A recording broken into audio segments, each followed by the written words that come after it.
talked to Joel Klatt about that tight end, and he said, how important it is to kind of have somebody to control the middle of the field and keep that.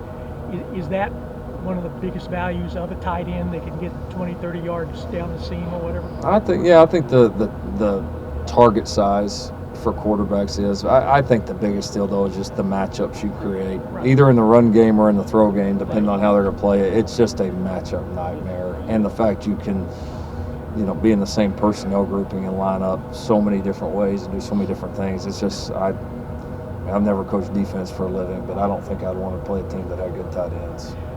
I know you haven't been asked about Jalen yet. Sorry, I have to ask. All good. I mean, what have you seen from him that's impressed you since he got on? And what do you think is going to impress people that see him play in your system? I like how he's carried himself and how he's adapted to our team. And this isn't Alabama.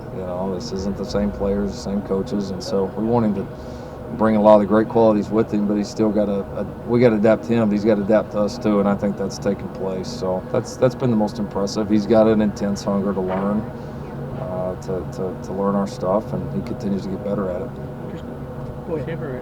Did you ever mention any differences in your coaching style and his old coach's style?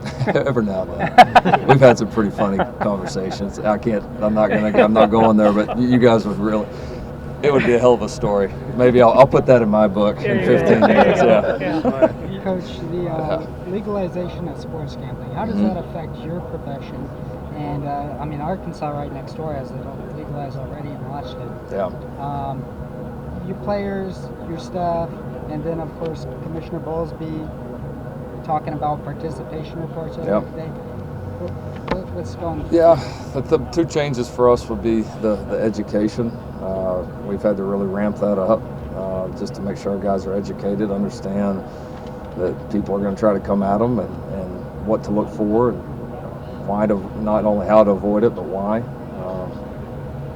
And then, I think talking about these participation reports, injury reports, all that different stuff, because that obviously has a big effect on the gambling world. And so we've talked about it a lot. I know there's been a few decisions made, and we'll probably continue to evolve from it. So there's been some impact, but that may be tough to gauge until it plays out here for a few years. Are there certain things you would like to see happen with that? And are you also, would you prefer it be legalized rather than bookies, black markets, things of that nature? I honestly, I don't really have any interest in sports gambling. Never have. Wouldn't do it even if I would get fired for doing it. So I don't know that much about it, honestly, enough to comment on it. But does it protect your players better if it's legalized? I'm not sure. I mean, you could see both sides of it. I mean, you could say it's not under the table, but say it's still there, and it's still going to be illegal for our players to be involved in it. It'd still be dangerous for our players. So it's not good for our players either way. One more question. I wanted to follow up on something from a question over there. You said that you don't really like players to be immediately eligible within conference. You weren't here when Baker Mayfield made his transfer, but Bob Stoops and Baker fought ferociously for immediate eligibility. No, they didn't. No, they fought ferociously to get his fifth year. They did not. Yeah, that immediate eligibility was never a concern there. So you would agree that he should have sat 1 year? Absolutely. Just like Kyler had to sit when Kyler came to us. We had 2 Heisman Trophy winners sit. Everybody else ought to have to do it too. Not to compare Jalen with the previous 2 guys, but Baker and Kyler were so accurate throwing the ball. Yep. What's Jalen's accuracy, and has it gotten better? I mean, are you good at making guys accurate? Well, I mean, accuracy is so many things. I mean, people think it's simply just being able to throw the ball where you want to. I mean, accuracy is decision making, it's receivers at the right place, right time, it's protection, it's understanding what your scheme is, understanding defense. I mean, accuracy requires so much. So he, without a doubt, has the skills to be plenty accurate enough to play quarterback for us, no doubt.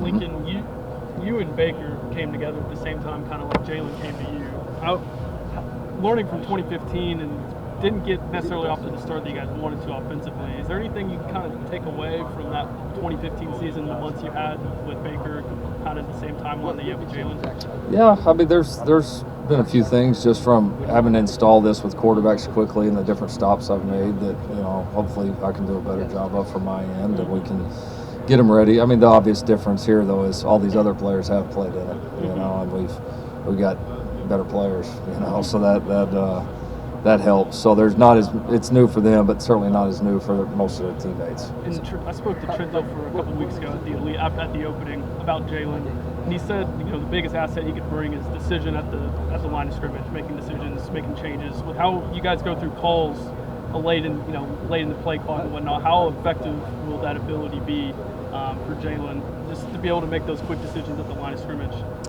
Yeah, I mean, I think he's shown the ability to do that. I mean, that's always a kind of a comfort level for guys, and then I don't want them doing that unless they're ready to do it. So, but he's had experience doing it. He's got the poise and the makeup to do that on the big stage. So, a guy that you certainly have confidence in what he's been able to do before.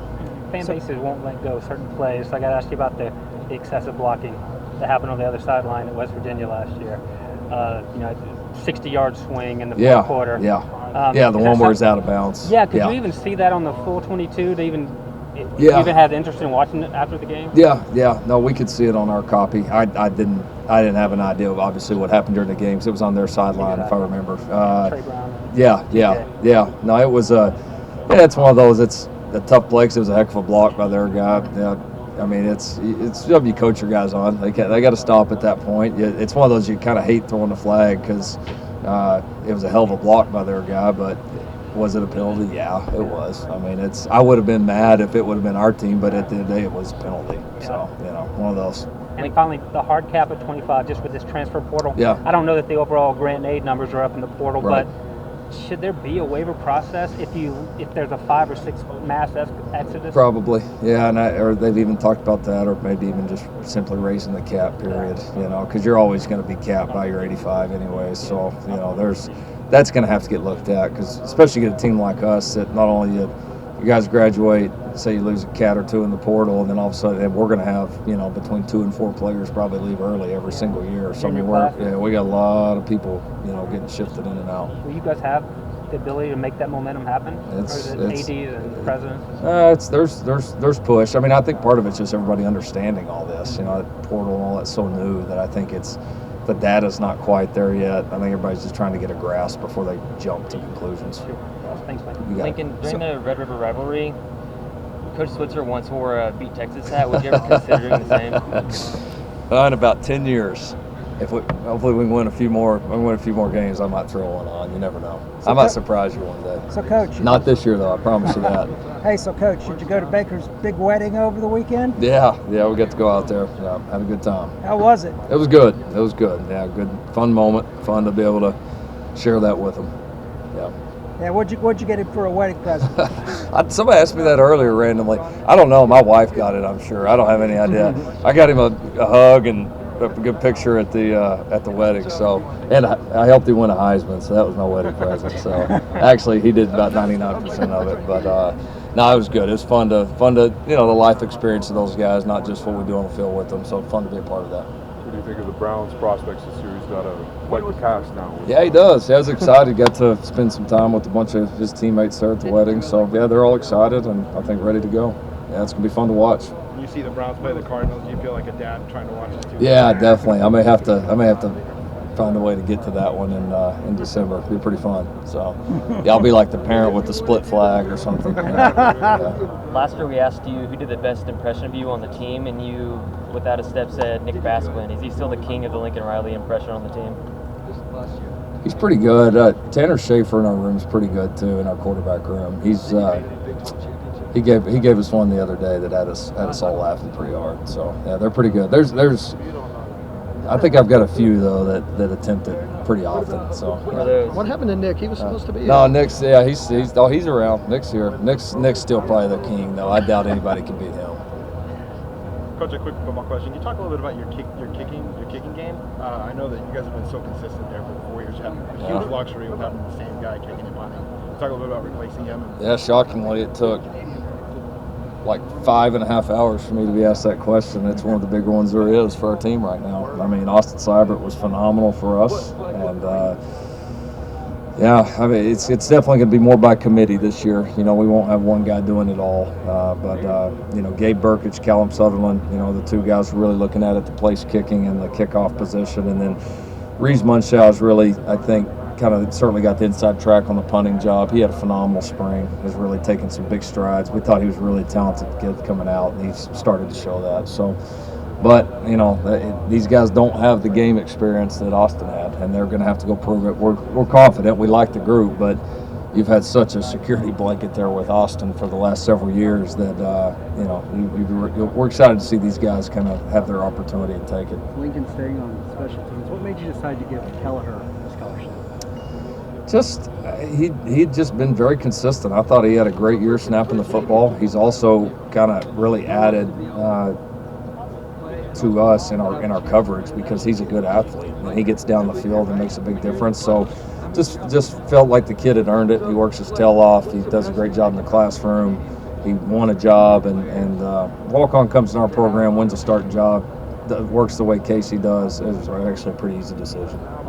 Those scholarships are at such a premium. I mean, do you have to really think about it Sure. before giving one to? I mean, not to be rude or anything, but a long snapper. Yeah, oh no doubt. Do you think about for anybody? I mean, just because you can't replace him. You know, if you don't like him, you can't go throw him away and go get a new one. I mean, they're especially for a guy like him that's got multiple years. You know, you lock yourself in, but it's, you know, you just get to a point with a guy where you just feel like he's absolutely earned it, and that's where we were with Casey. Changing subject a little bit, I noticed across college football, it seems like the last 20 years or so, interceptions are generally down a little bit. Why do you think that is, and does that make what Alex is trying to do harder? I think some really good quarterback play. I think the systems now are a little less high risk as far as some of the different throws being made. I think some of it is just the overall development of guys growing up in these type of systems, playing 7-on-7s, I mean, doing all those things for years and years and years.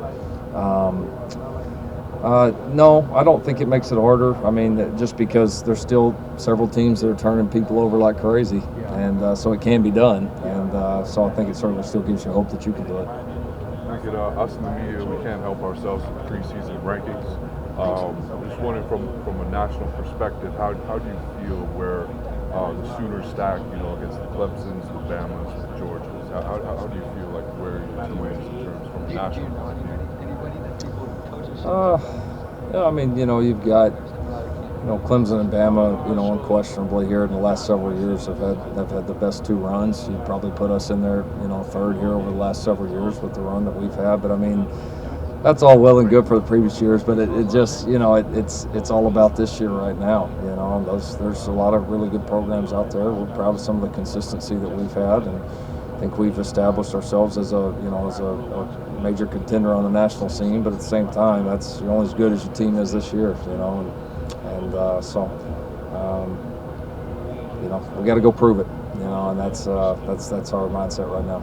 Is there anything new going on in Muleshoe that you know of?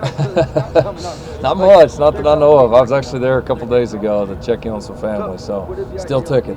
Yep, all good. Pete the Mule's still standing, so that's good. Yeah.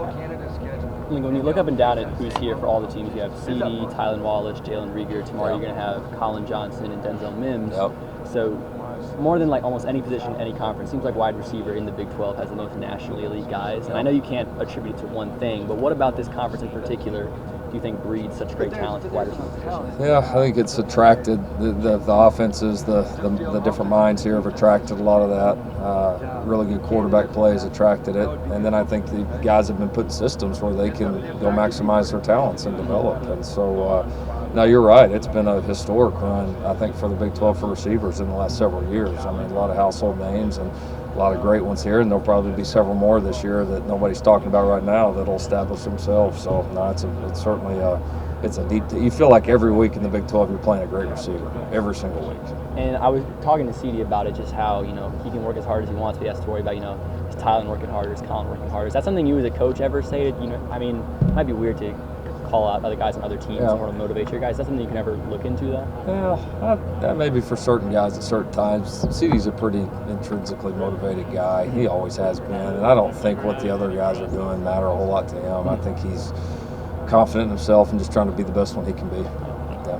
Lincoln, I think this year will mark 10 years since OU's had a first-team All Big 12 defensive tackle. It seems like that's been a position where you guys would like to do better. Yeah. Do you feel like that's improving? Do you feel like you're getting back to that level? I do. I think we're just starting to have more body types like that look the way they should and play the way they should. And then I think, at the end of the day, some of that is statistic based. A lot of it is for defensive players, and so I think what we're getting ready to do there defensively is going to give defensive linemen at Oklahoma a chance to make more plays. I mean, I really do. I know it's going to, and so I think those opportunities are, exciting for the guys we have and the guys we're developing and just recruited, and also for the guys that are recruiting or getting ready to recruit. Is it hard to get those guys to come to a school that has a reputation of being sort of finesse? I mean, is that a... No, I just don't feel like our reputation's finesse out there. I mean, I don't. No, I think maybe a conference that's finesse. Maybe it's... I don't think so, because I think most great defensive players most people want to play against the best. I mean, if you're truly a dog, if you're truly one of those guys, like, you want to play against the best, best offensive line in the country lived right in this place here last year. I mean, I just think, I think defensive linemen in general are hard to get for everybody. They're all hard, and there are not many of them, and they tend to be kind of focused in on some different regions as far as kind of where they come from. And so, but we've got some really good ones here in the last few years, and I think the one thing that we've got to do, I think got a lot of things in place. We got to go prove it and go play elite defense the way we can, and when that happens, I think as good a ones as we've been able to get, I think it'll just open the floodgates. You've had CD, you've had Theo.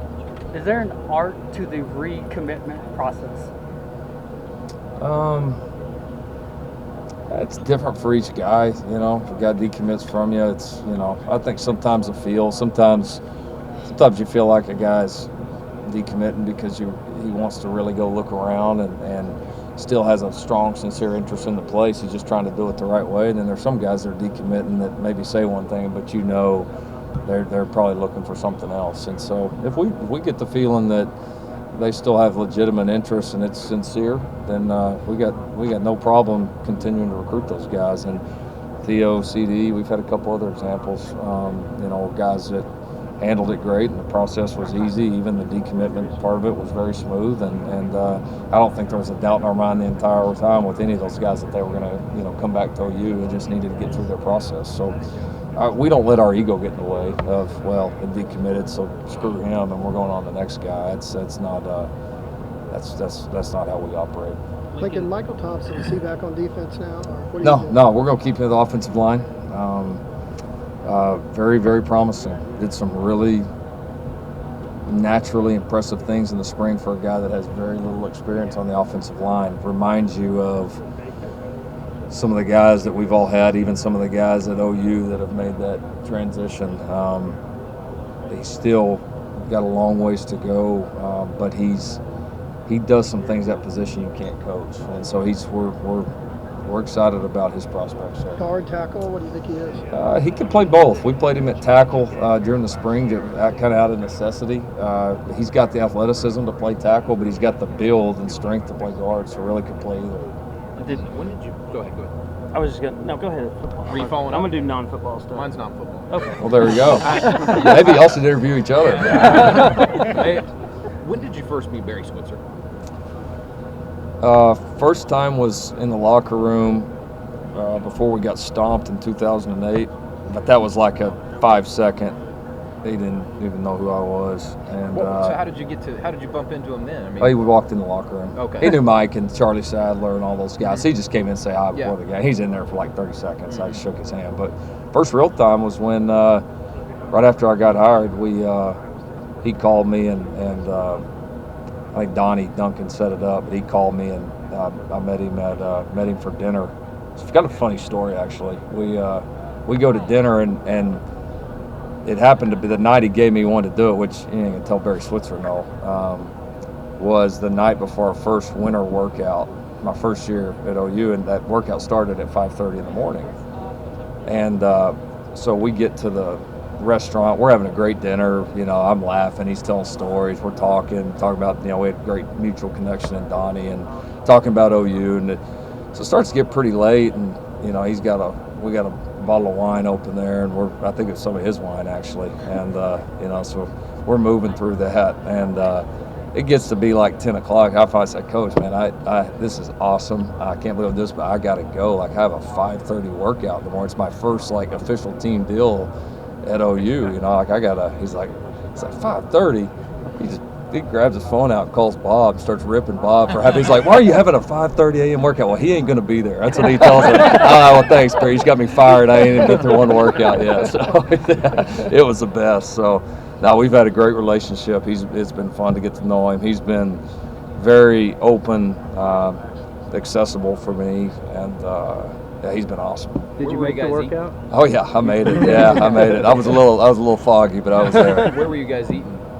At Benvenuti's. Okay. Yeah. And along Barry's lines, I mean, you've got somebody that just sort of pulls the old OU tradition, and he's involved with the new, and he's right here in Norman. What does that mean for the program to have around, or how does that kind of add to the uniqueness of what OU It definitely has? adds. It definitely adds to it, because here's a guy who could go live anywhere in the world, and moreover could be doing anything he wants, and he's still. This place is special enough to him that he wants to be here, and he's still very involved, seen a lot, around a lot, comes out to practice, and I think it just adds to. You always say, "Oh, you special," but a guy like that stays around, just like Bob. I mean, it's the same way. I mean, that doesn't happen everywhere. Go show me some other place where that happens. It don't happen, and it helps bring along all the errors because just like Coach Wilkinson's era was important to bring along Barry's era. The work that everybody did in Barry's era was important to Bob's. I mean, it helps unite everybody, which in a way that I don't think anybody could do by themselves.